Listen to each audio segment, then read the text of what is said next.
Marin had not expected to spend her wedding night barefoot in the snow. Yet here she was, standing at the edge of the northern forest, with frost climbing her ankles and her bridal gown dragging through the drifts behind her like a funeral shroud. The silk had turned translucent where the wet soaked through, clinging to her legs, and her fingers had gone numb 20 minutes ago, but she kept walking because going back was not an option.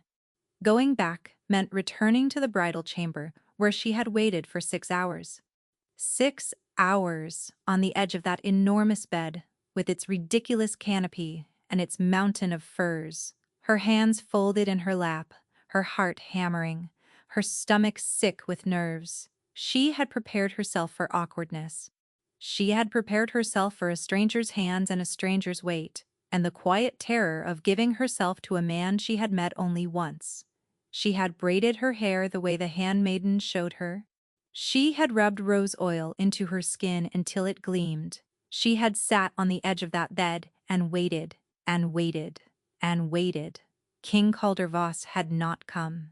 Not after 1 hour, not after 3.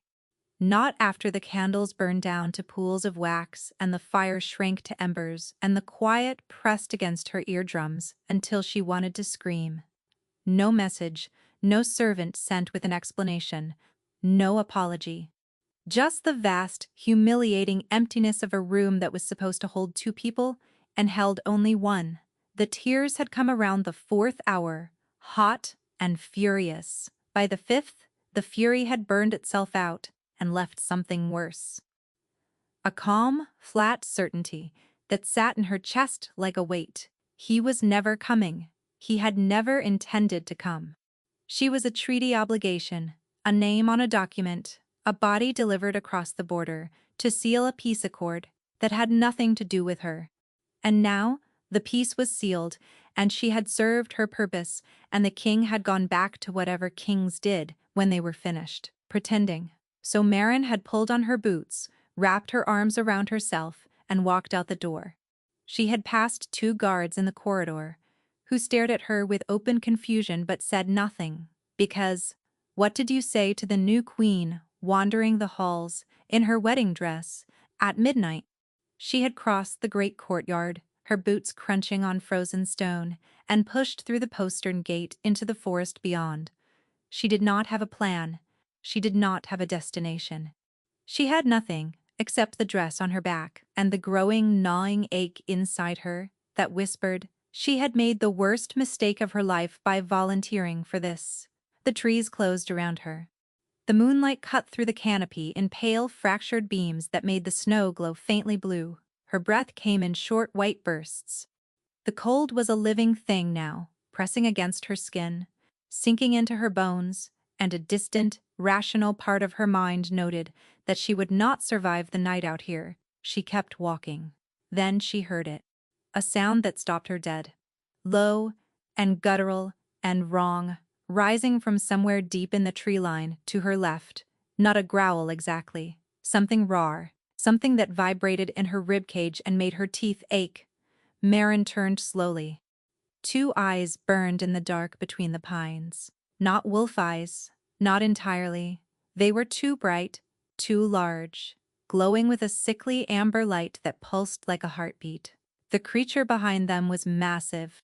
She could see the bulk of it shifting between the trunks, could hear the crunch of snow under paws wider than her outstretched hand. It stepped into the moonlight, and Marin stopped breathing. The wolf was enormous. 3 times the size of any shifter she had ever seen. Its body twisted with unnatural muscle, its coat matted and scarred, but it was the way it moved that terrified her.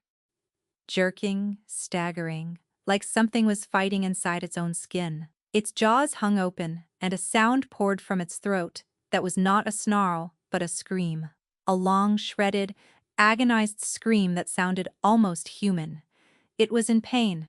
Whatever this creature was, it was suffering. Every instinct in her body screamed at her to run. Her legs locked, her blood roared. The beast swung its broad head toward her, and those pulsing eyes fixed on her face, and she could see the madness in them. The complete absence of recognition. This was not a wolf. This was a thing wearing a wolf's shape, feral and mindless and dangerous beyond measure. It lunged. Marin threw her hands up, not to fight, because what could she possibly do against something that size, but in pure reflex, the way a person shields their face before impact. The beast skidded to a halt 2 inches from her palms. Its breath was furnace-hot against her frozen fingers. She could smell blood and pine, and something acrid, something chemical, like scorched metal. Its head hovered before her, trembling, its lips still pulled back over teeth, the length of her fingers, but it had stopped. Marin's breath came in shattered gasps. She could feel the heat radiating off the creature's body, could see the tremors running through its flanks. Up close, the scars were worse than she had thought. Deep, ragged furrows carved through its coat, and some of them were fresh, still weeping. It was hurting itself, clawing at its own body in its frenzy. She did not decide to touch it. Her hand moved on its own, trembling violently, and pressed flat against the bridge of its muzzle. The beast flinched. A full-body shudder rolled through it, and the pulsing amber in its eyes flickered, then dimmed. The snarl died in its throat. The terrible tension in its body released all at once like a wire snapping, and the creature's legs buckled. It sank to the ground at her feet, its head coming to rest against her hip, and its eyes closed. Quiet rushed in to fill the space where the screaming had been.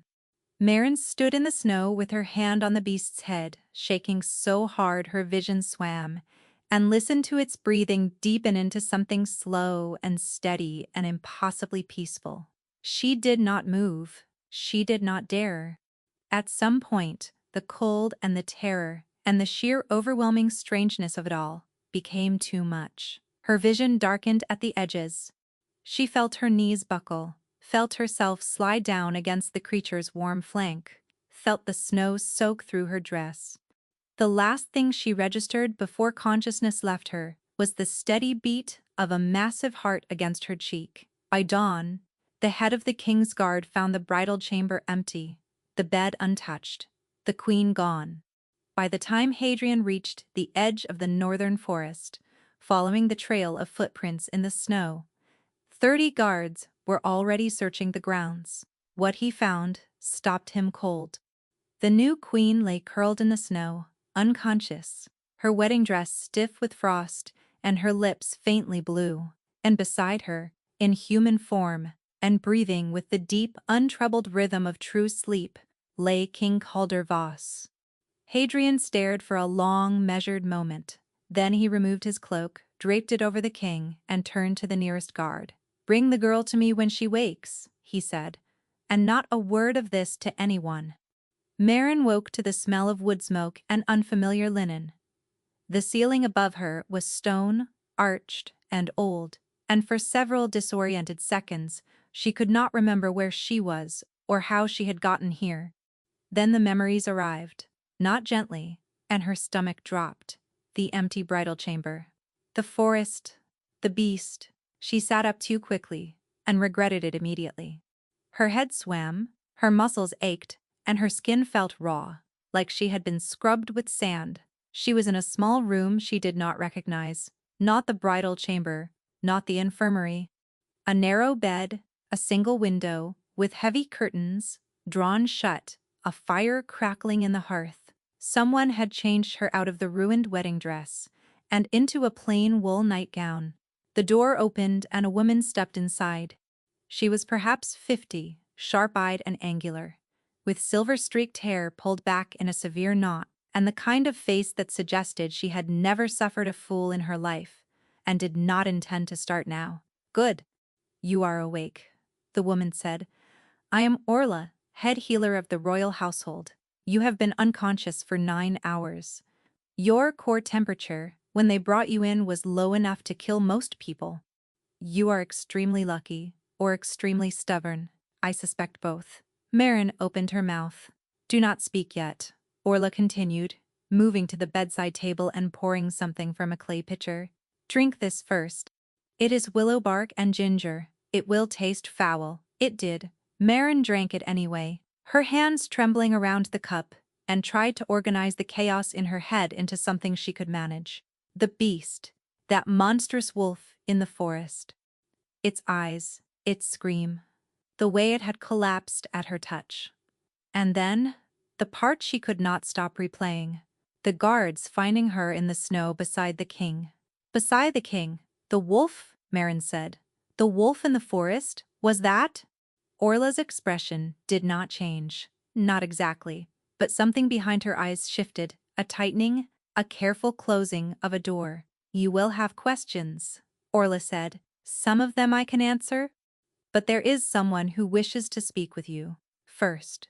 A knock sounded at the door, sharp and precise. Orla opened it to reveal a tall man with a soldier's bearing and a face that looked like it had been carved from granite. His hair was dark, cropped close, and his eyes moved over Marin, with the detached efficiency of someone cataloging a potential threat. Miss Marin, he said, I am Hadrian, the king's beta and head of his personal guard. Are you well enough to walk? It was not really a question. Marin pushed herself out of bed on legs that felt like wet rope and followed him into the corridor. The castle was larger than she had realized. The corridors were wide and cold, lined with stone and iron sconces that threw long flickering shadows. Servants moved past them in clusters, and every single one of them looked at Marin and then looked away too quickly. Or they suspected. The new queen, found half frozen in the snow on her wedding night. The whispers would already be spreading like water through cracks. Hadrian walked 2 paces ahead of her, his strides long and measured. He did not make small talk. He did not explain where they were going. He simply walked, and Marin followed, and with every step her anxiety wound tighter. Was the king angry? He must be angry. His new bride had walked out of the palace on their wedding night and been found unconscious in the forest beside him, while he was exposed and vulnerable. If the court learned that the king had been found that way, unguarded and in shifted form, the political damage alone, Marin's stomach twisted. Hadrian stopped before a heavy oak door at the end of a long corridor and pushed it open without knocking. The room beyond was a study. Maps covered the walls. Reports and correspondence lay stacked in careful piles across a massive desk. A fire burned in the hearth, but the room was still cold, the kind of cold that seeped up from the stone floor and settled in the joints. And behind the desk sat King Calder Voss. He did not look up when they entered. His head was bent over a document, a pen in his hand, his jaw tight. He looked worse than he had at the wedding, if that was possible. The hollows beneath his eyes were deep enough to cast shadows, and his skin had a grayish cast that made him look 10 years older than he was. The sheer physical size of him was still staggering, even seated. Broad shoulders, powerful arms, hands large enough to wrap entirely around her wrist, but the size seemed less imposing now, and more like a frame, holding together something that was coming apart from the inside. He was dying, Marin thought, and the realization hit her with a clarity that felt almost violent. Whatever was happening to him, whatever that creature in the forest was, it was killing him. Sit down, Hadrian said, gesturing to a chair along the wall. Marin sat, her hands pressed together in her lap. The king kept reading. The fire crackled. The quiet stretched thin enough to snap. 5 minutes passed. Then 10. The king turned pages, made notes, consulted a map pinned to the wall beside his desk. He gave no indication that he knew she was there, no acknowledgement, no glance in her direction. Marin studied the floor and tried to keep her breathing even, and wondered if this was some kind of punishment. Then she noticed his pen had stopped moving. It was subtle. His hand rested on the page, but the pen was still. His eyes were open, but unfocused, staring at the document without seeing it. His head dipped forward, just slightly, and he caught himself and straightened. Marin's breathing quickened. Another minute. His eyes grew heavy.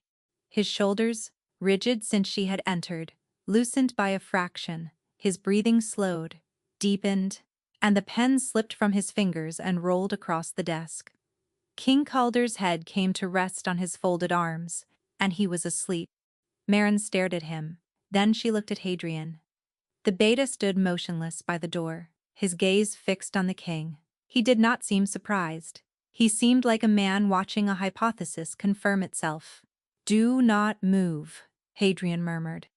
"Do not speak. Do not leave this room." Marin did not move. She sat in the hard chair and watched the king sleep at his desk, and felt the strangeness of it press against her like a weight she could not name.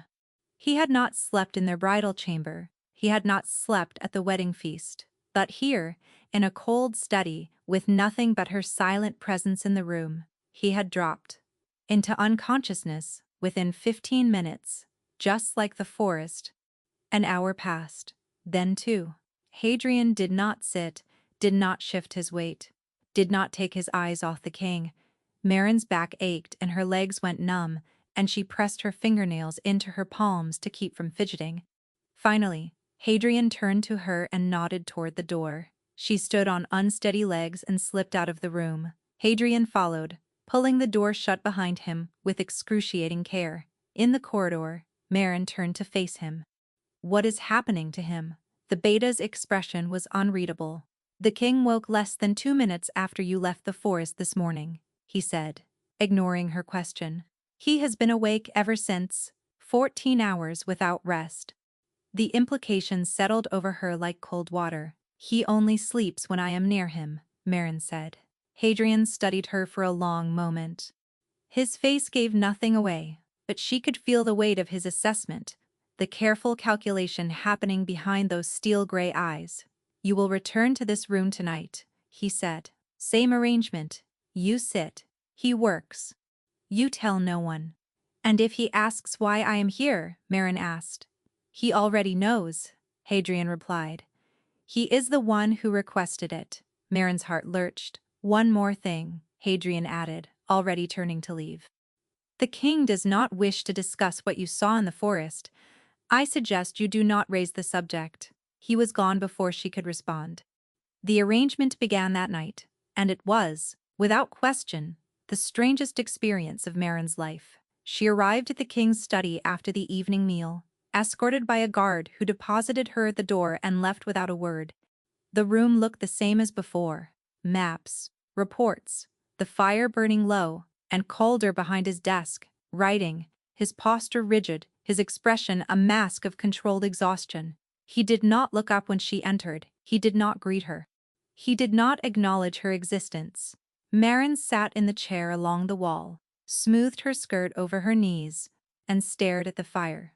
The first night passed in total quiet. He fell asleep within 30 minutes, his head dropping to his arms with a heaviness that suggested his body had been fighting collapse for hours. Marin sat motionless until her spine burned, then crept out at dawn when Hadrian appeared at the door. The second night was the same, and the third, and the fourth. By the end of the first week, Marin had memorized every crack in the wall opposite her chair, every knot in the oak desk, every shift in the firelight across the ceiling. She had counted the maps on the walls, 14.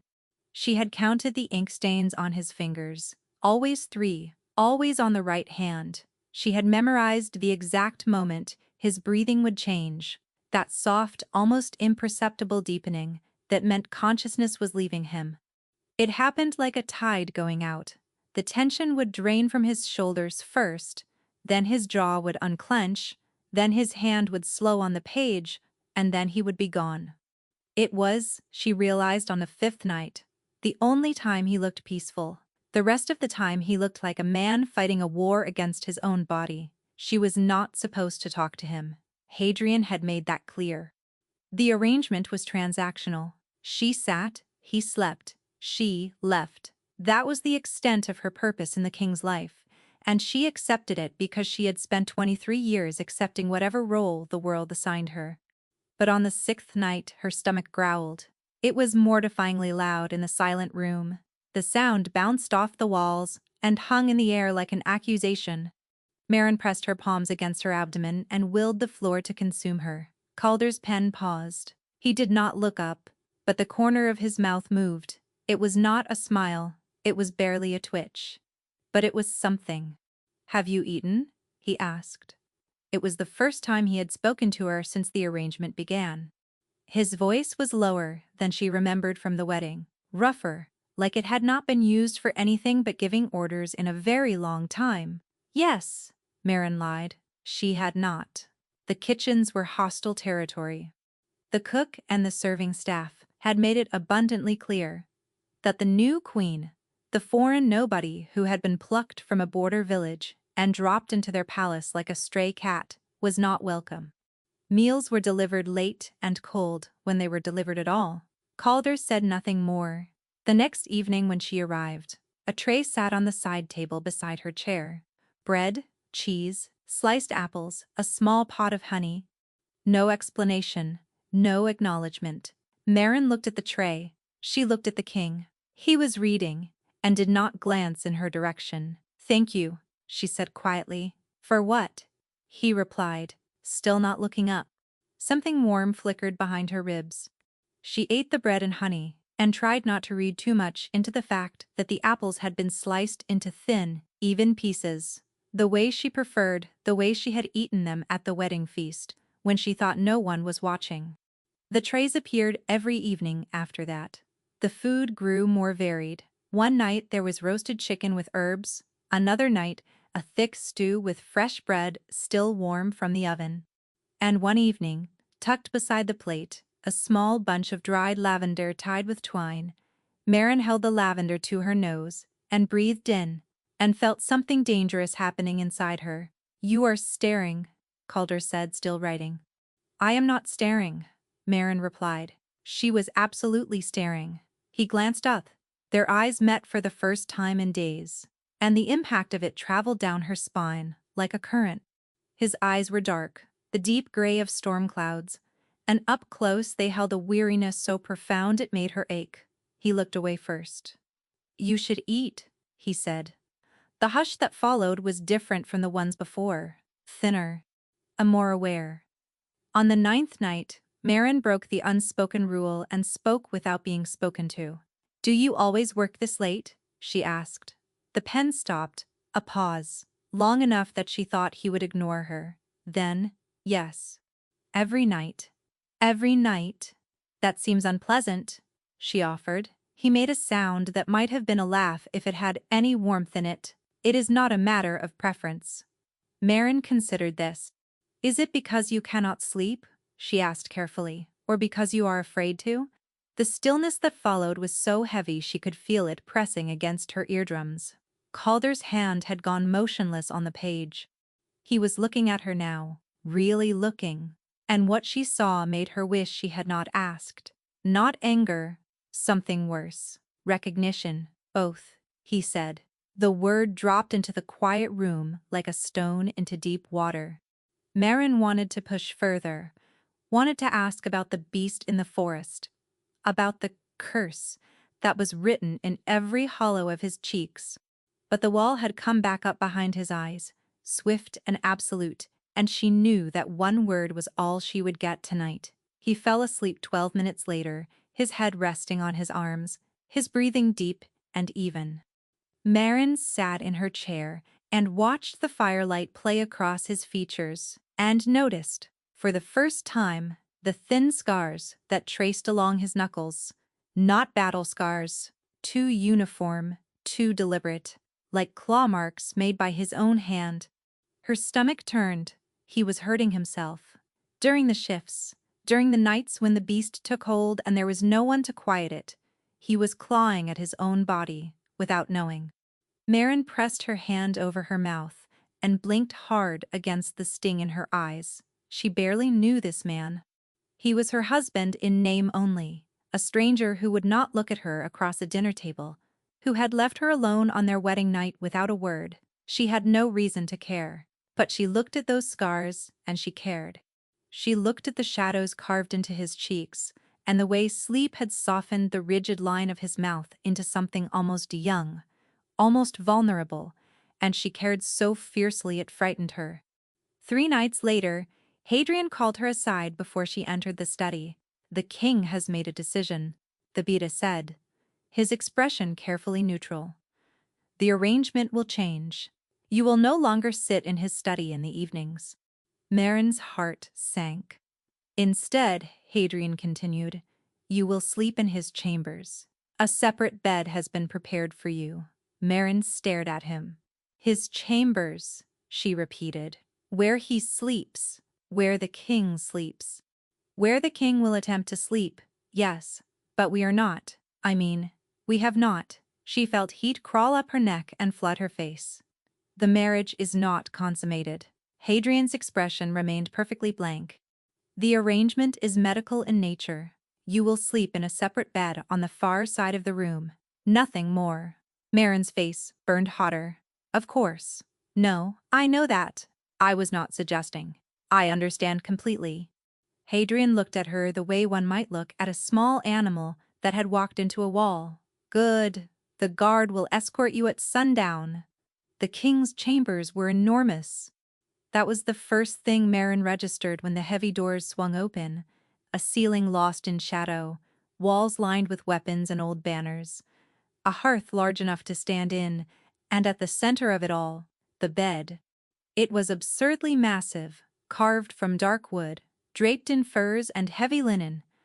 And on the far side of the room, pushed against the wall like an afterthought, a narrow cot with a thin mattress and a single blanket. Marin looked at the cot. She looked at the king's bed. She looked at the cot again. The proportions here are interesting, she said to no one. A sound came from behind her, almost a laugh, and she spun around. Quolder stood in the doorway of what she assumed was his dressing room, watching her. He was in shirt sleeves, his jacket removed, and the sight of him in anything less than full, formal attire sent a strange jolt through her nervous system. It is adequate, he said, nodding toward the cot. For a child, perhaps, Marin replied. Or a particularly small dog. Something moved across his expression. The ghost of amusement, faint and fleeting, like sunlight through heavy cloud. If you are uncomfortable, he began. I have slept in worse places, Your Majesty, she said quickly, moving to the cot and sitting down. The mattress was barely thicker than a folded blanket. Much worse. This is perfectly fine. He lingered in the doorway for a moment, watching her with an expression she could not decipher. Then he crossed to the bed, pulled back the furs, and lay down on his back, fully clothed. Boots still on. You are not going to change? Marin asked before she could stop herself. He stiffened. No, you are sleeping in your boots. I am aware. That cannot possibly be comfortable. It is not a matter of comfort, he said. And something in his voice made her stop pushing. Marin lay down on the cot, pulled the thin blanket to her chin, and stared at the ceiling.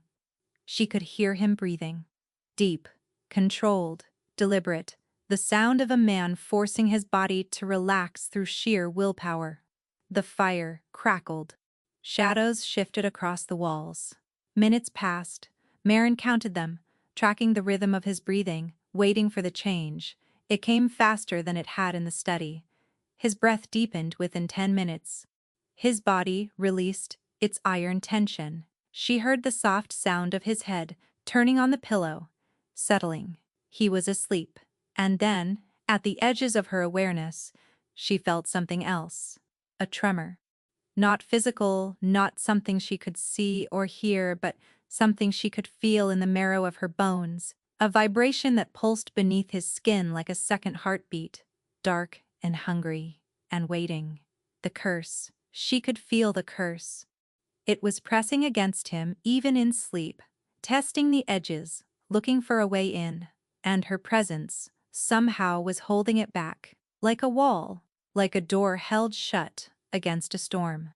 Marin lay in the dark and listened to the king breathe and felt the thing inside him, pushing, pushing, pushing, and wondered how long the door could hold. Weeks passed, and the rhythm of their arrangement settled into something almost ordinary. Almost. Every evening Marin arrived at the king's chambers after supper, set up her things on the narrow cot, and went about the quiet business of preparing for sleep. Every morning she woke before him, dressed in the dim gray light, and returned to the small room Orla had assigned her near the infirmary before the palace stirred. During the days, she did not see him. Their lives ran on parallel tracks that never crossed. He held court, met with commanders, reviewed border reports, and carried the weight of a kingdom on shoulders that grew thinner by the week. She worked in the infirmary alongside Orla, grinding herbs, mixing tinctures, treating the minor ailments of castle staff who looked at her sideways and called her the border girl when they thought she could not hear. She learned to ignore it. She had been ignoring things her entire life.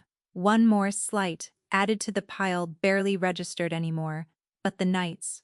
The nights were something else entirely. In the beginning, she had been terrified of the hush between them. It felt accusatory, like the quiet itself was reminding her that she did not belong in this room, in this man's presence, in this life. But slowly, imperceptibly, that hush changed shape. It became familiar, comfortable, even. The way shared quiet can become its own language between two people who spend enough time breathing the same air. She noticed things about him that no one else would ever see. The way he always read the last report of the evening twice, as if his mind could not trust itself to absorb information properly through the fog of exhaustion. The way he rubbed the back of his neck when his thoughts grew heavy. The way his handwriting deteriorated across the page as sleep crept closer. The letters growing wider and less controlled, until the final word before he dropped was always illegible. She noticed, too, the things he tried to hide. The tremor in his hands that came and went, the way he would sometimes pause mid-sentence, his pen hovering, his eyes going distant and dark, like something inside him had pulled his attention inward. Those moments frightened her more than anything, because in those moments he did not look like a king. He looked like a man being pulled under by something no one else could see. One evening, she arrived to find a second blanket folded on her cot. Marin picked it up and ran her thumb over the fabric. It was thick, finely woven, far nicer than anything in the servants' stores. She glanced at Calder.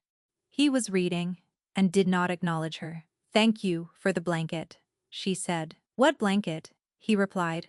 Not looking up, Marin bit the inside of her cheek to keep from smiling. On another night, she found a small oil lamp on the table beside her cot, positioned so that the light fell across the pillow without reaching the main bed. She had mentioned once, not to him, but to the air itself while arranging her things, that the darkness made the room difficult to navigate if she needed water during the night. She had not expected anyone to hear. She certainly had not expected anyone to care. "The lamp is useful," she said that evening. "Hadrian arranged it," Calder said, turning a page. "Hadrian does not strike me as a man who concerns himself with lamplight placement." The page turned again. The faintest flush crept along the tips of his ears.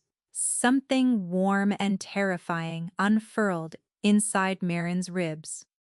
A week later, a jar of salve appeared on her bedside table with a note in handwriting she did not recognize. "For the cold, nothing else." She unscrewed the lid, and the smell hit her, beeswax and wintergreen, and something faintly herbal. The kind of warming balm meant for aching joints and frozen fingers. She had complained to Orla that morning about the cold settling into her hands at night, making it hard to grip the pestle the next day. Orla worked in the infirmary. Calder never visited the infirmary, which meant he had asked Orla about her, which meant he had been paying attention. The realization made her feel exposed in a way she could not explain, like standing in sunlight after years in shadow. Uncomfortable, but warm. She started talking to him, not about anything that mattered, not at first. She told him about the guardsman who had come in with a splinter in his thumb and nearly fainted at the sight of the tweezers. She told him about the kitchen cat that kept sneaking into the herb stores and sleeping on the dried mint. She told him about the old shepherd from her village, who claimed he could predict the weather by the behavior of his goats, and was right more often than he was wrong. She told him these things not because she expected him to respond, but because the darkness before sleep had become a space she felt compelled to fill. If she was going to sit in this man's room every night while he fought to quiet his own mind, the least she could do was give him something else to listen to. He never responded. Not once in the first week. But on the 8th night, As she finished a story about Orla catching the kitchen cat red pawed in the chamomile stores and launching into a lecture that the cat apparently sat through with perfect attention, Calder made a sound. It was quiet, barely audible, muffled behind his hand. But it was a laugh. Marin froze. She looked at him across the room and found him with his head slightly bowed, his hand over his mouth, his shoulders shaking with the effort of containing it. He caught her looking, and the laugh disappeared behind a cough. "Apologies," he said stiffly. "Continue." "You laughed," Marin said, unable to keep the wonder out of her voice. "I did not. You absolutely did. It was a cough. It was a laugh, disguised as a cough, Your Majesty, and I will accept it as the highest compliment I have ever received." He looked at her then, really looked, the way he had that first night when she asked if he was afraid to sleep. And for the span of a single breath, the wall behind his eyes came down and she saw him. Not the king, not the curse. Just a man so exhausted and so isolated that a story about a cat had made him laugh, for what might have been the first time in months. Then the wall went back up. He returned to his reading. But the air in the room had changed. Something had cracked open between them, small and fragile and new, and they both knew it. After that, the stories became a ritual. She told him one every night. Some were funny, some were sad, some were nothing at all. Just memories from a border village that no one in this castle would ever care about. But she told them anyway, and he listened, and the listening was its own kind of intimacy. She noticed he fell asleep faster on the nights she talked, as though her voice was a rope he could follow down into rest, something steady to hold on to while the darkness pulled at him. The following night, he asked her a question. "The shepherd," he said without preamble, "the one with the goats, was he accurate about the early frost?" Marin blinked at him from the cot.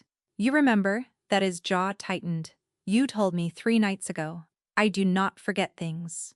He sounded almost defensive. Marin felt something catch in her throat.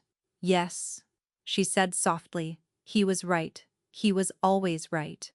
The village said he was touched by the old magic, but I think he just paid very close attention to what most people ignored." Calder was quiet for a long moment.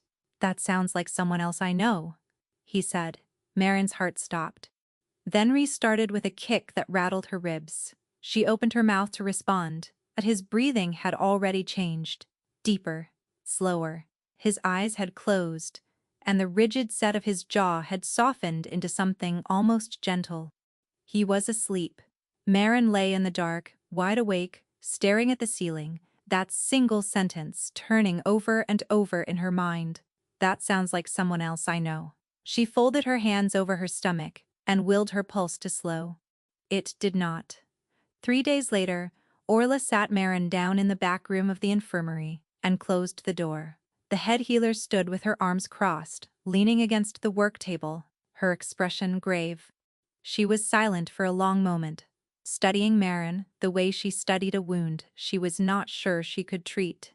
"How long have you been sleeping in his chambers?" Orla asked. "Almost a month," Marin replied. "And how long does he sleep when you are there?" 5 or 6 hours usually, sometimes more," Orla nodded slowly. "Before you arrived, do you know how long he slept?" Marin shook her head. She had guessed, of course. Looking at him, the shadows, the tremors, the way his body seemed to burn through itself from the inside. But guessing and knowing were different things. "Minutes," Orla said. "Some nights, nothing at all. He has not slept properly in over a year. Not since the siege." The word landed like a fist. "What siege?" Marin asked. Orla's mouth thinned. She moved to the far shelf and pulled down a small leather-bound journal, old and cracked at the spine, and set it on the table between them. "The Ashenmoor siege," she said, 9 months ago. A rogue pack called the Greymaw held a mountain pass on the northern border. Their alpha, a man named Declan, believed the crown had abandoned the outlying settlements. There were raids, villages burned, innocent people killed. Marin's stomach tightened. The king marched north to end it. He offered terms. Declan refused. The battle lasted 3 days. Orla paused. I will not describe what happened on those mountains, child. You do not need those images in your head. But the king came back different. Broken in a way that bones and herbs cannot fix. The curse, Marin whispered. Orla looked at her sharply. What do you know about that? I know something is inside him, Marin said, the words spilling out. I can feel it at night. It presses against him when he sleeps, like something trying to break through, and when he shifts. She trailed off, remembering the beast in the forest. The screaming. The pulsing amber glow. His wolf is corrupted, Orla said quietly. Declan's mother was a bone witch. Before she died, she cursed the king. We do not know the exact nature of it. We know the effects. He cannot sleep without being dragged into a place of suffering. His wolf has become something unrecognizable, and both are getting worse. Marin felt the blood drain from her face. Worse how? The shifts are more violent, more frequent. He loses control for longer. Last month, before you came, he shifted in the west courtyard and nearly killed 2 of his own guards before Hadrian brought him down. Orla's voice was steady, clinical, but her hands gripped the edge of the table hard enough to whiten her knuckles. The healers have tried everything in their power, every remedy, every counter-curse, every old magic in the archives. Nothing works except me, Marin said. The quiet that followed was deafening. We do not understand why, Orla admitted. The leading theory is your scent. Some wolves carry a pheromonal signature with sedative properties, rare but documented. Combined with the herbal compounds you absorb through your work here, the effect seems to suppress the curse at close range. Suppress, Marin repeated. Not cure. No, Orla said, not cure. The word hung between them, heavy with everything it implied. She was a bandage on a wound that was still bleeding, a finger pressed against a crack in a dam. The curse was not gone. It was waiting. How long does he have? Marin asked. Orla looked away. Hadrian believes 6 months, perhaps less. The shifts are accelerating. Each one tears his body apart and puts it back together worse than before. Even an alpha cannot sustain that indefinitely. Marin sat very still. The room felt smaller than it had a moment ago. The walls pressing inward, the air thicker. 6 months. The man who slept beside her every night, whose hand found hers in the dark, whose rare, reluctant laughter had become the best part of her day, had 6 months to live. She blinked hard and pressed her knuckles against the table. Does he know? She asked. He has known from the beginning, Orla said quietly. Why do you think he agreed to the marriage? A dying king needs an alliance secured before the end. You were the treaty, the peace accord with your people. He did not expect to survive long enough to be a husband to you. The words hit her with a force that stole her breath. Every humiliation of that wedding night, the empty chamber, the absence, the cold dismissal, rearranged itself in her mind like shattered glass, reforming into a window she could finally see through. He had not abandoned her out of cruelty. He had abandoned her because he believed he was already dead. And suddenly, every small gesture, the blanket, the lamp, the salve, the sliced apples, took on a weight that made her throat close. A dying man, rationing out tiny kindnesses he did not believe he had the right to give. Marin stood from the table, her legs unsteady. I need air, she managed. Orla caught her arm gently. There is something else. The data we have gathered suggests that physical proximity increases the suppressive effect. The closer you are, the deeper he sleeps, the longer the curse stays dormant. Marin understood the implication before Orla finished the sentence. You want me to sleep closer to him, she said. I want him to survive, Orla corrected. And right now, you are the only thing keeping him alive. That night, a second pillow appeared on the king's bed, not beside his own pillows. At the foot of the bed, near the edge, separated by several feet of mattress, a compromise, an offer. Marin stood in the doorway staring at it. Calder sat on the edge of the bed, with his back to her, his shirt removed, and the sight of his bare shoulders hit her like a wave, broad and powerful. tapering to a narrow waist. His skin mapped with scars she had never seen before. Not just the self-inflicted marks on his knuckles. These were deeper, longer. Ragged trenches that carved across his shoulder blades and down his spine, in patterns that looked like something had tried to claw its way out of him from the inside. Her breath caught. He heard it. He turned his head slightly, caught her staring, and something complicated moved through his expression. "You do not have to do this," he said. "I know," Marin replied. Her voice came out steadier than she felt. She moved to the bed and sat on the edge near the second pillow. The mattress was softer than anything she had ever slept on.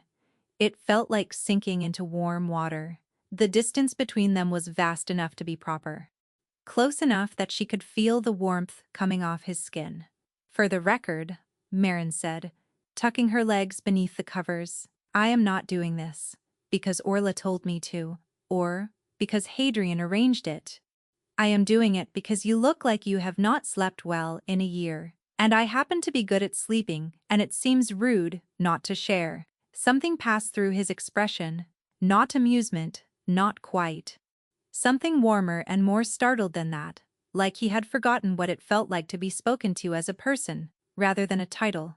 "Good night, Marin," he said, and it was the first time he had used her name. Her heart fractured. "Good night, Your Majesty." He lay back. She lay back. The distance between them hummed with something neither of them named. He fell asleep in 7 minutes. Marin counted every one, and in the dark she felt the curse pressing against the edges of his mind, patient and relentless, and she pressed back with nothing but her presence and her stubbornness, and the ferocious, terrifying tenderness that was growing inside her like a vine she could not cut. She did not sleep for a very long time. When she finally drifted off, her hand had somehow crossed the space between them and come to rest against the back of his. She did not remember reaching for him. But she woke in the middle of the night to find his fingers wrapped around hers, tight and desperate, holding on like she was the only solid thing left in the world. It happened on a Tuesday. Marin had been sleeping in his bed for 2 weeks. The arrangement had settled into its own rhythm, separate pillows, careful distance, his hand finding hers somewhere in the dark of each night, like a compass finding north. They did not speak about the hand-holding. They did not speak about the way she sometimes woke, with his arm draped across the space between them, his fingertips resting against her hip like they had wandered there, of their own accord. They did not speak about any of it, but on Tuesday everything broke apart. Marin woke to the sound of screaming. Not a human scream, something deeper and more primal, a sound that vibrated through the walls and shook dust from the ceiling. She jolted upright, her heart slamming, and found the bed beside her empty. The sheets were shredded, long claw marks raked through the linen and into the mattress beneath. Dark stains spotted the fabric, still fresh. Marin threw herself out of bed and ran for the door. The corridor was chaos. Guards sprinted past her, swords drawn, their faces rigid with barely contained fear. Someone was shouting orders from the direction of the courtyard. She followed the noise, barefoot, her nightgown whipping around her ankles, and burst through the doors into the east courtyard. The beast was there, massive and wrong and thrashing against the chains that 4 men were struggling to hold. Its coat was matted and damp, and the screaming that poured from its throat was the same agonized, shredded sound she remembered from the forest. Its eyes burned amber in the torchlight, rolling with a madness that had no recognition in it. No intelligence, no king. Hadrian stood at the edge of the courtyard with his sword drawn, his jaw set in grim calculation. Beside him, 2 guards lay motionless on the ground. "Get her out of here," Hadrian commanded without looking at Marin. She did not move. The beast swung its head toward her, and for one terrible moment those amber eyes locked on her face. The creature lunged against the chains, and the men holding them staggered forward, their boots skidding on the cobblestones. Marin walked toward it. "Stop!" Hadrian's voice cracked like a whip behind her. "That is a direct order." She kept walking, her bare feet slapped against cold stone. Her blood roared in her ears so loudly she could barely hear the shouting around her. The beast snarled, a wall of sound and fury that should have stopped her dead. She raised her hand. The creature flinched, just like the forest, a full-body shudder that rippled through its frame, and the snarl died in its throat. Its eyes flickered, amber dimming to something darker, something almost recognizable. Marin pressed her palm against the beast's muzzle, and it collapsed. The chains went slack. The courtyard fell silent except for the ragged breathing of the guards, and the slow, deep rhythm of the creature's lungs as it sank to the ground at her feet. Marin knelt beside it, her hand trembling against its scarred fur, and felt the tremor beneath its skin, the curse, coiled and hungry, pressing against the boundary of her touch, but receding. Slowly, reluctantly, pulling back like a tide, dragged out by the moon, the beast shrank. The terrible, unnatural size of it diminished, bones shifting and reshaping beneath the skin until the wolf was gone, and there was only a man lying broken and human on the cold cobblestones, his chest heaving, his skin sheened with sweat. Calder opened his eyes and looked up at her. The horror on his face was absolute, not at what he had done, at the fact that she was there, that she had seen him, that she was kneeling on the cold stone with her hand on his cheek, and no fear in her eyes. "Why did you not run?" he whispered. Marin opened her mouth to answer and then felt it, something shifting at the base of her skull. A pull, deep and disorienting, like the world was tilting sideways. Calder's eyes widened. "No," he said, and there was such terror in that single word that it stopped her breath. The courtyard dissolved. Marin blinked, and she was somewhere else, somewhere cold. The air tasted of ash and sorrow, and the stillness was so complete it felt like being buried alive. Gray fog pressed in from every direction, thick and deliberate, and the ground beneath her feet was soft in a way that made her skin crawl. Not earth, something else, something wrong. She did not know what to call this place. It felt like a wound given form, a prison built from grief. She turned, and he was there, standing 10 feet away, staring into the fog with the same defeated stillness she had seen in the forest. But this time she could feel what he felt. The curse had dragged her through, and whatever connection held between them had opened like a door. His pain hit her like a wall of water, guilt so massive it had its own gravity.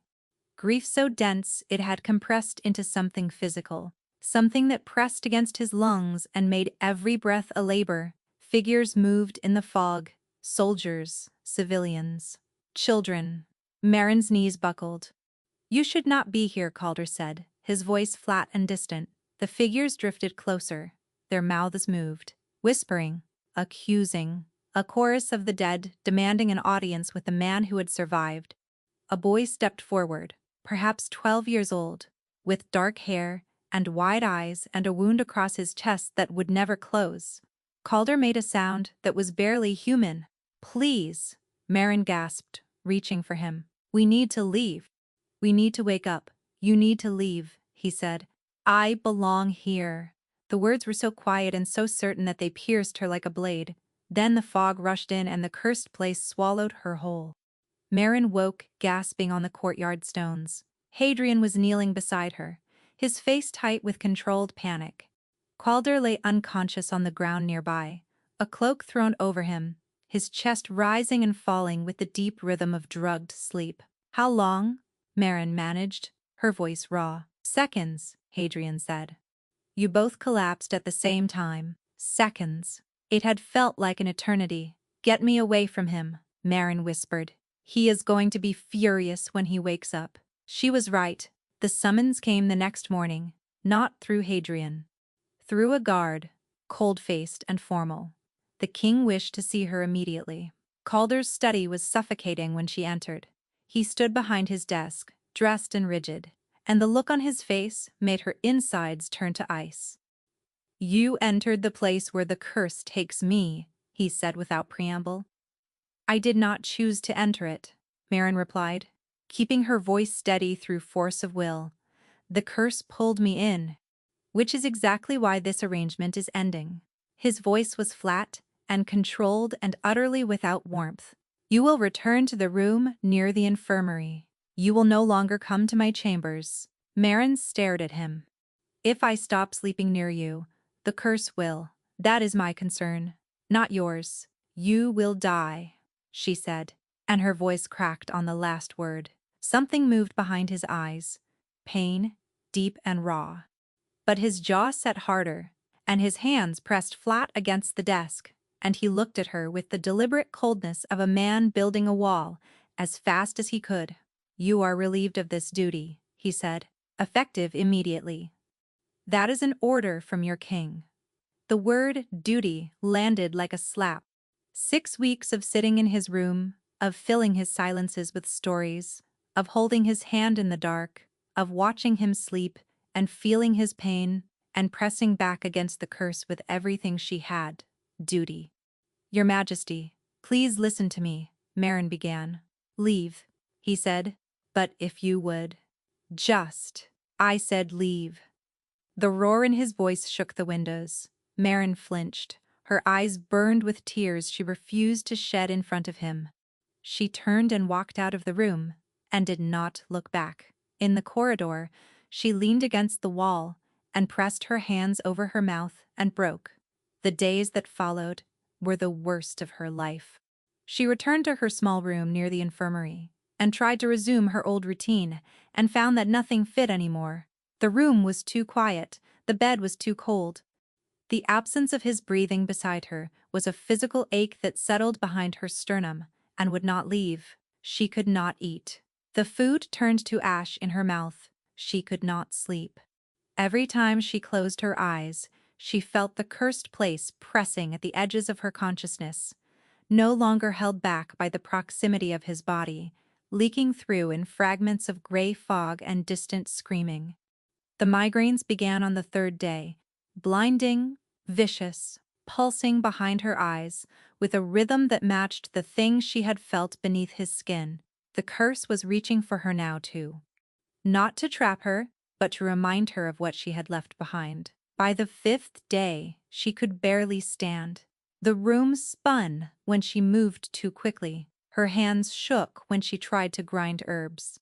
Orla watched her with increasing alarm but said nothing, which was somehow worse than a lecture. She caught glimpses of him across the castle, a shadow at the end of a corridor, a broad-shouldered silhouette in a window across the courtyard. Once, passing through the great hall, she heard his voice, and the sound of it hit her like a blow to the chest. She stopped walking and stood perfectly still and let the pain wash over her. He never looked at her. Not once, but she could see the cost. The shadows beneath his eyes had deepened to bruises. His skin had taken on the grayish pallor of a man running on fumes. His movements, always controlled, had become stiff and mechanical, like his body was a machine. He was operating through sheer willpower. He was not sleeping. The curse was consuming him. On the 7th night, Marin woke to the sound of howling. Distant, agonized, tearing across the frozen grounds from somewhere deep in the forest. She sat up in the dark, her heart hammering, and felt the curse pulse against her, like a second heartbeat. He had shifted again, alone, without her. She pressed her palms against her ears and squeezed her eyes shut, and tried to breathe through the terror that was flooding her veins. I have to go back to him, she whispered into the dark. But he had ordered her to stay away. He had stripped the warmth from his voice and the recognition from his eyes, and made himself a stranger. He had done it to protect her. She knew that. She understood it. But understanding did not stop the ache. The howling went on for hours. By dawn, it had stopped. But the absence of sound it left behind was worse. Marin lasted 9 days before her body made the decision for her. She was in the infirmary, grinding feverfew at the workbench. Her hands trembling so badly, the pestle kept slipping. The room tilted gently to the left, then corrected, then tilted again. She gripped the edge of the table and willed the world to hold still. It did not. Orla had been watching her from across the room, with the careful, measured attention of a healer assessing a patient who would not admit they were a patient. "Sit down, child," Orla said. "I am fine," Marin replied. And then the floor rushed up to meet her. She did not remember hitting the ground. She did not remember the sound Orla made, sharp and commanding, calling for the guards. She did not remember anything until the world returned in fragments. Stone, ceiling, firelight. Voices overlapping in tense, urgent tones. And a hand gripping hers so tightly it hurt. Marin's eyes focused slowly.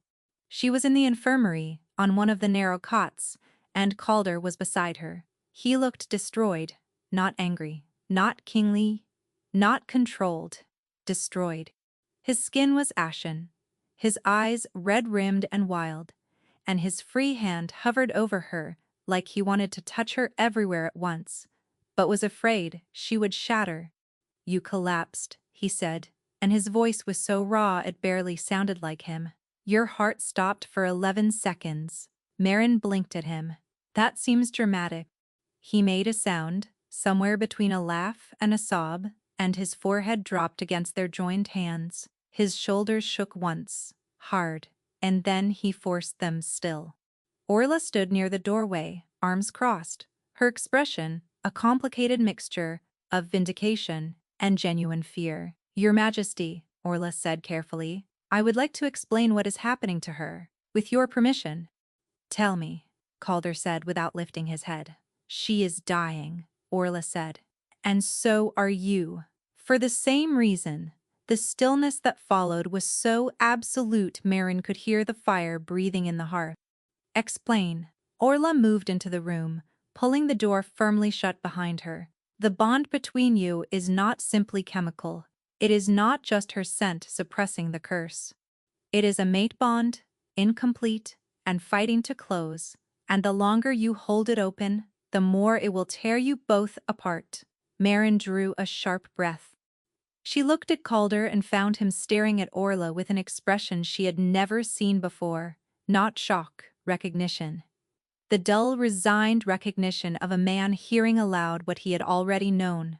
"You knew," Marin whispered. He did not deny it. "How long?" she asked, and her voice cracked. "Since the forest," he said quietly. "Since you touched my wolf, and it stopped fighting. Wolves do not stop for strangers.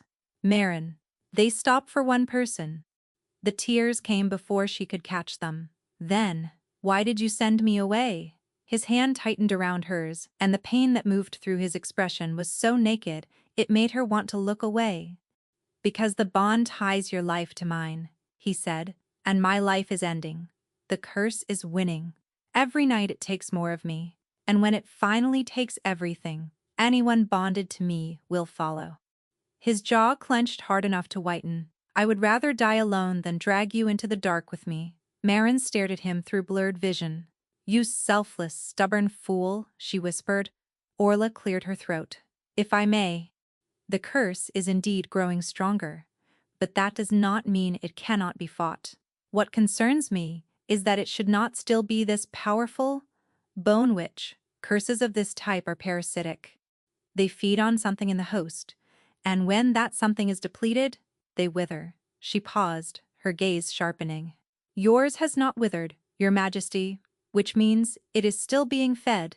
Calder went very still. "Fed by what?" "Guilt," Orla said flatly. "Grief.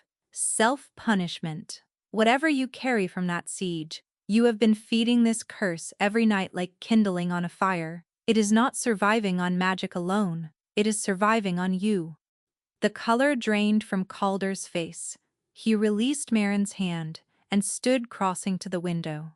His back was a rigid wall of tension, his shoulders drawn up tight, and Marin could see the muscles in his jaw working as he fought to maintain control.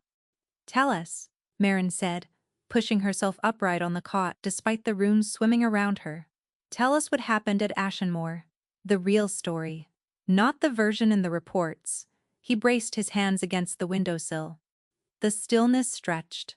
Marin did not feel it. She waited, and the waiting was its own kind of courage. "There was a girl," Calder said at last, and his voice was barely audible. a shepherd's daughter from one of the border settlements. 14 years old. Her name was Elspeth. She came to us during the third night of the siege, carrying a white banner and a message from the civilians trapped inside the pass. His knuckles whitened against the stone. They wanted to surrender. Declan's warriors would not allow it, but the families, the children, they wanted out. Elspeth had slipped through the lines at night to reach us. She was terrified, but she spoke clearly. She had rehearsed what she was going to say. She had memorized the number of families, the number of children. She had counted them all. Marin's throat tightened. I told her to go back, Calder continued, each word dragged out like a splinter from flesh. I told her we would hold fire at dawn and open a corridor for the civilians. I gave her my word. I looked a 14-year-old girl in the eye and promised her that her people would be safe. His head dropped between his shoulders, but the corridor was ambushed. Declan had anticipated it. He used his own people as shields, the very families Elspeth had counted and named. And when the fighting started, the girl, he stopped. The room held its breath. She was running toward our line, with the white banner still in her hands. My archers did not see the banner. They saw a movement, a breath that sounded like it cost him everything. She died 30 paces from safety. I held her body afterward. She was still holding the banner. She had tied it around her wrist so she would not drop it. Marin pressed her hand over her mouth. Tears streamed down her face. Every night, Calder whispered, the curse shows her to me. Every night she runs. Every night I fail to stop it. And every night she looks at me and asks why I did not save her. But you tried, Marin said, her voice thick. You opened the corridor. You gave your word. My word killed her, he said. My arrogance killed her. I believed I could control a battlefield, and a child paid the price. Orla spoke quietly, and that is what feeds the curse, not the memory. The belief that you deserve to be punished for it. Calder said nothing. His stillness was its own answer. Marin wiped her eyes. Will you let me help you? He turned to face her. The look in his eyes was the loneliest thing she had ever seen. I cannot let you die for me, Marin. Then let me live with you, she said. Let me fight beside you, but stop trying to save me by destroying yourself. He stared at her across the room, and she watched the war play out behind his eyes. The desire to protect her pulling against the desperate, aching need to let her in. Please, she said. Let me stay. His resolve broke. She saw it happen, the exact moment the wall came down, and it was not dramatic or explosive. It was quiet. His shoulders dropped, his fists unclenched, his eyes closed. Stay, he said. She returned to his chambers that night. Neither of them spoke as they climbed the stairs. The castle was quiet around them, the corridors dim and empty, and their footsteps echoed off the stone in a rhythm that felt like a heartbeat. Marin's pulse hammered in her throat, not from fear, but from the sheer, overwhelming weight of what was happening. She was choosing this. He was letting her. The door closed behind them, and they stood in the familiar room, the massive bed, the dying fire, the weapons on the walls, and looked at each other with the raw, unguarded honesty of two people who had run out of walls to hide behind. I need to tell you something, Marin said. Calder watched her waiting. I volunteered for this marriage, she said. Not because I wanted to be queen, not because I wanted power or safety or a title. I volunteered because no one else would. She swallowed hard. My village needed the treaty. The pack elders called for a bride. And every woman with a family, with a name, with something to lose, refused. So I stepped forward, because I had nothing to lose. Her voice dropped. I have spent my entire life being the person no one would miss if she disappeared, the one who could be spared. Calder's expression shifted. Something raw and furious and achingly tender moved through his eyes. You are not that person, he said, and his voice held a conviction so absolute it shook her. You were never that person. He crossed the room in 3 strides and took her face in his hands, and the contact sent a shockwave through every nerve in her body. His thumbs brushed across her cheekbones, wiping away tears she had not realized were falling. I spent 6 hours on our wedding night pacing the corridor outside your door, he said, his forehead resting against hers. 6 hours trying to make myself walk in and be the husband you deserved. But I could feel the curse clawing at the inside of my chest, and I was afraid. His voice broke. I was afraid I would shift in my sleep and hurt you, that the beast would wake beside you and you would see what I really am. I have already seen, Marin whispered. I knelt beside the beast on the cobblestones and put my hand on its face, and it lay down. You do not frighten me. Calder, you should be frightened, he said. Probably, she agreed. But I am done being sensible about this. She kissed him. It was not gentle. It was the kiss of a woman who had spent weeks holding herself back, and the sound he made against her mouth, low and desperate and aching with relief, unraveled every knot of restraint she had left. His hand slid into her hair and he kissed her back with a ferocity that stole the breath from her lungs. He pulled her closer, closer, like the distance between them was an injury he was trying to heal through sheer force.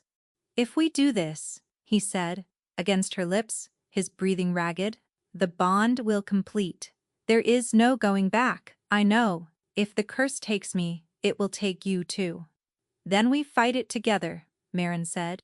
And if we lose, at least we lose together. He looked at her with eyes full of 1,000 things he had never allowed himself to feel, and then the last wall fell. What followed was overwhelming in the best possible way. Tender and fierce and raw and reverent, two people who had been starving for each other finally allowed to be close. Every touch was a confession, every breath was a promise. When the mate bond snapped into place, it was not sudden. It was inevitable, a warmth that bloomed in her and spread through every vein, golden and humming and alive, connecting her to him in a way that went beyond skin and bone. She felt his heart beating in time with hers, felt his breath sinking to her rhythm, felt the raw, staggering force of his love pouring through the bond like sunlight through a shattered window.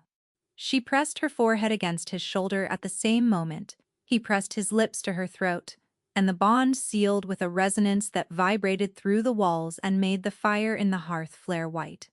They lay tangled together afterward, his arms wrapped around her, her head on his chest, their breathing slowly returning to earth. Sleep, Marin murmured against his skin. I am here. He surrendered to it like a man who had finally been given permission to stop fighting. His breathing deepened, his body went heavy and warm against hers, and within minutes he was asleep. Marin closed her eyes and let the bond hum between them, and followed him under. The hollow was waiting. He had called it that once. She remembered. The hollow. And now, standing in the gray fog, with the bond blazing between them, she understood why. It was a place where everything had been carved out. Hope, warmth, forgiveness, all hollowed away, leaving only the raw architecture of guilt. It was different this time. She could feel everything through the bond, every layer of his grief, his guilt, his self-loathing, laid bare before her like pages of a book she could finally read. The dead surrounded them. Soldiers, civilians, wolves in human form, all watching with empty eyes. And at the center, as she knew she would be, stood Elspeth. The girl was small and young and heartbreaking. She held the white banner in her hands, tied around her wrist, the way Calder had described, and the wound in her chest wept silently. Calder dropped to his knees. Marin felt his agony through the bond, so consuming she nearly buckled beneath it. But she steadied herself and knelt beside him and took his hand. Look at them, she said softly. He did. The dead watched him with empty eyes, and their mouths moved with the words the curse put there. His words. His guilt-given voice and shape and teeth. They are not saying this, Marin said. The curse takes what you believe about yourself and makes you hear it from their mouths. But these are your words, Calder. Your punishment. And you have to decide if you are going to keep feeding it. His hand trembled in hers. I was supposed to protect them, he said. You were supposed to try, Marin replied. And you did. You offered peace. You opened the corridor. You held Elspeth when she fell. You carried every single one of their names home with you, and you have not put them down for a single day. Her voice thickened with tears. I know what it feels like to believe you are not enough. I have believed it my entire life, that if I had been different, better, more worthy, someone would have chosen me, but the truth is that I was enough. I was always enough. And the people who could not see it were wrong, not me. She turned to face him, gripping both of his hands now. You were enough, Calder. You fought for your people and you failed in the way that every human being fails when the world is bigger and crueler than any one person can hold. That is not a debt, it is a wound, and wounds are meant to heal. She looked at Elspeth's ghost and spoke directly to her. He remembers you. He will always remember you, but you have to let him go now, and he has to let you rest. The fog trembled. Calder made a sound, a deep, wrenching sob that came from somewhere so far inside him. Marin was not sure it had ever been touched before. His head dropped against their joined hands and his shoulders shook. I am sorry, he said to the girl. I am sorry I was not fast enough. Elspeth looked at him. The accusation in her eyes softened. She lowered the banner, slowly, and the stain on her chest began to fade. One by one, the dead turned away. They dissolved into the fog, like smoke into open sky, their voices fading to whispers, then to nothing at all. Elspeth was the last. She looked at Calder, then at Marin, and something that might have been gratitude moved across her features. She closed her eyes and was gone. The fog lifted. The hollow collapsed inward, folding into itself like a dream dissolving at the edges, and the gray was replaced by warmth, by the golden hum of the bond, by the steady, certain rhythm of two hearts beating together. Marin caught him as he fell against her, and she held him while the grief poured out, and she did not let go. I have you, she whispered. I have you. They woke together in the warm dark of his chambers, foreheads touching, fingers intertwined. Calder's eyes were wet but clear, clearer than she had ever seen them. He smiled, small and fragile and real. Thank you, he said. Marin kissed his forehead.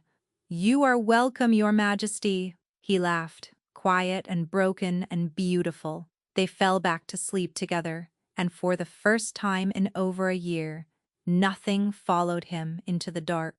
The curse did not vanish overnight. Calder still woke in the dark sometimes, his breathing sharp, his hands reaching for ghosts that were no longer there. The guilt did not evaporate simply because he had chosen to release it. That was not how grief worked. It came in waves, and some nights the waves were taller than others. But Marin was always there. She held him when the nightmares came, and listened when the memories demanded to be spoken aloud, and said nothing when quiet was what he needed. She learned the geography of his grief, the way she had once learned herbs, with patience and attention, and the understanding that healing was not a destination, but a direction. The shifts grew less violent, then less frequent. Then, gradually, they stopped altogether. His wolf returned to him slowly, not the monstrous, corrupted thing that had screamed in the forest, but something calmer, something that lay beside Marin in the snow behind the castle and let her scratch behind its ears while it rumbled with the contentment she could feel through the bond, like warm water. The first time she saw his wolf in its true form, uncorrupted and whole, she had wept. It was beautiful. He was beautiful. The court adjusted, slowly, grudgingly. A border village, nobody as the Alpha King's mate, was not what anyone had envisioned, and the whispers followed Marin through every corridor and every hall. She heard them call her the stray, the charity bride, the girl who got lucky. She let them talk. She had spent her life being underestimated, and she had long since stopped needing the approval of people who did not know her name. But Calder stood beside her, at every public function, his hand on the small of her back, his expression daring anyone to speak their objections aloud. No one did, and slowly the whispers changed. The court watched the king sleep through the night for the first time in over a year. They watched the color return to his skin. they watched the tremors leave his hands. And gradually, grudgingly, they began to understand what she had done for him, what they had done for each other. Orla, predictably, took full credit. "I told you, physical proximity was the key," she said, with the satisfied expression of a woman who had been right about everything from the beginning. Hadrian said nothing, but Marin caught him smiling once, a small, private thing when he thought no one was watching. She decided not to mention it. Some gestures were better left unacknowledged. On their second wedding night, the one that counted, the one they chose, Marin stood in front of the court in a dress that was not borrowed and spoke vows that she meant. Calder's hand was steady in hers. His voice did not waver. Months later, Marin woke to pale morning light filtering through the curtains. Calder was still asleep beside her, his breathing deep and even. One arm was draped across her waist, holding her close, his hand resting against the gentle swell of her stomach, where new life was growing. No nightmares, no fog, no hollow waiting to drag him under. Marin watched him for a moment, warmth flooding through her until it ached. Then she settled back against his shoulder, closed her eyes, and they slept.